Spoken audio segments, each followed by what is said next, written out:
বন্ধুরা আজকে বানিয়েছিলাম গ্রিন চিকেন। এটা বানানো যত সোজা খেতে ঠিক ততটাই মজা। তো ভিডিও সম্পূর্ণ দেখুন, স্কিপ না করে। বাড়িতে বানান, বাচ্চাদের খুশি তো হবেই এবং আত্মীয় পরিজন সবাইকে খাবান, প্রশংসা কুড়াবেন, একদম গ্যারেন্টি। তো প্রথমেই একটা কড়াতে কিছুটা ঘি গরম করে নিয়ে একটু পেঁয়াজ ভেজে নিয়েছি। অবশ্যই ঘি দেওয়ার চেষ্টা করবেন, ঘি দিলে কিন্তু সম্পূর্ণ বিষয়টা খুব ভালো হবে, তো ঘ্রাণটাও খুব ভালো হবে। তো ভালো করে পেঁয়াজটা ভেজে নিয়ে মাংসের টুকরোগুলো দিয়ে দিয়েছি। আর ঘিতে দিয়েছিলাম একটুখানি গোটা গরম মশলা, একটু দারচিনি, একটু লবঙ্গ, এলাচ দিয়ে ফোড়ন দেওয়ার পরে তারপর মাংসটা দিয়ে দিয়েছি। পেঁয়াজের সঙ্গে সঙ্গে মাংসটাও খুব ভালো করে ভাজা চলছে। তার মধ্যে একটা লোভনীয় পেস্ট বানিয়ে নেবো, যে গ্রিন চিকেনের যে মেন যে পেস্টটা দিয়ে দিয়েছি। ধনে পাতা, পুদিনা পাতা, টক দই, কাঁচা লঙ্কা, তার মধ্যে একটু পাতিলেবুও দেওয়া হয়েছিল। তারপর বরফটাকে ওর মধ্যে যে মশলাটা করেছিলাম ওর মধ্যে দিয়ে দিয়েছি। একদম তাই। বরফটা দেওয়ার কারণটা হচ্ছে কি, এই বরফটা যদি আপনি দিয়ে দেন তাহলে এই যে সবুজ যে রঙটা, এই রঙটা ফিকে হয়ে যাবে না। যখন মাংসটা খেতে, যখন আপনি গ্রিন চিকেনের জন্য যখন আপনি এই পেস্টটা ইউজ করবেন তখন কিন্তু রঙটা ডিসকালার হবে না। ওই জন্যই কিন্তু বরফটাকে দেয়া।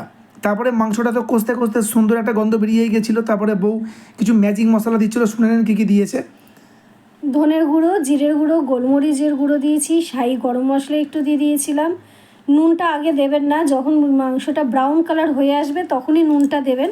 আগে নুনটা দিলে মাংস থেকে না জলটা ছেড়ে যাবে। একদম তাই। তারপরে আমাদের ব্রাউন হয়ে আসবে মাংসটা তখনই নুনটা দিয়ে কষবেন। তারপরে দিয়ে দেওয়া হয়েছে আমাদের এই গ্রিন কালারের সেই কোয়ালিটিফুল পেস্টটা। দেখুন কি আকর্ষণীয়, লোভনীয় লাগছে। আর তারপরে এরকম ধরনের ফ্রায়েড রাইস, পুরো ঝরা ঝরা রাইস, পুরো কথা বলছে, আমার দিকে চেয়ে আছে। যাই হোক, তো সম্পূর্ণ বিষয়টা তো চলছেই। তারপরে তো খাবার পালা, সেটা দেখাবোই। এই দেখুন ফুটছে টক বক করে, লোভনীয় স্বাদে। শুধু লোভ দিলে হবে না, দেখতে হবে, লাইক করতে হবে, কমেন্ট করতে হবে, শেয়ার করতে হবে, আর বানিয়েও খেতে হবে। এবং বানিয়ে খেতে হবে। এই রেসিপি দেখে বানিয়ে খেতে হবে।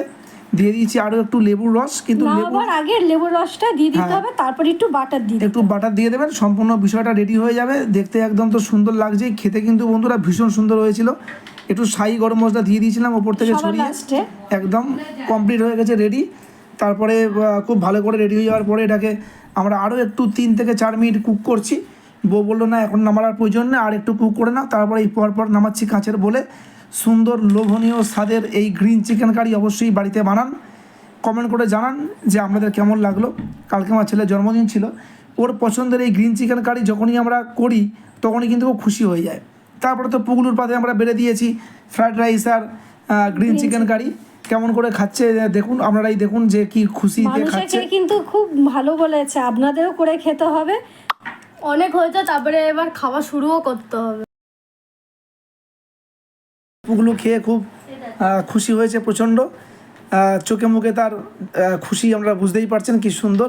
খুব ভালো বন্ধুরা, রেসিপি একটা খুব তাড়াতাড়ি বানিয়ে ফেলা এবং খুব সামান্য মশলায় ঘরে থাকা কিছু উপকরণ দিয়ে কিন্তু এই রেসিপি কিন্তু তৈরি করা যায়, কোনো ঝক্কি ঝামেলা ছাড়াই।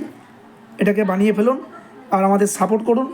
নতুন নতুন আরও অনেক রকম ভিডিও আমরা নিয়ে আসতে চলেছি আগামী দিনে। খুব ভালো ভালো রেসিপি, নতুন নতুন রেসিপি আপনাদের সঙ্গে শেয়ার করব।